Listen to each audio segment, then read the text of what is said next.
आषाढी झाल्यानंतर आता कार्तिकी एकादशीची तयारी सुरू झाली आहे। पण यंदाच्या कार्तिकी एकादशीला दोन उपमुख्यमंत्र्यांपैकी नेमकं कोणते उपमुख्यमंत्री पंढरीच्या पांडुरंगाची पूजा करणारे हाच मोठा प्रश्न आहे आणि कोड मंदिर समितीला पडलेला आहे।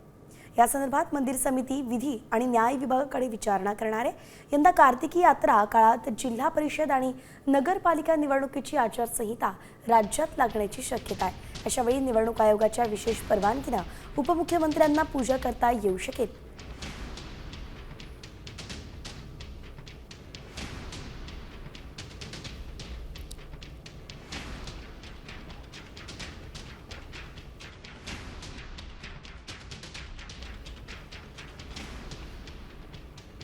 आता isakal.com आहे देशातील नंबर 1 ची मराठी न्यूज वेबसाईट। प्रत्येक अपडेटसाठी isakal.com ला नक्की भेट द्या।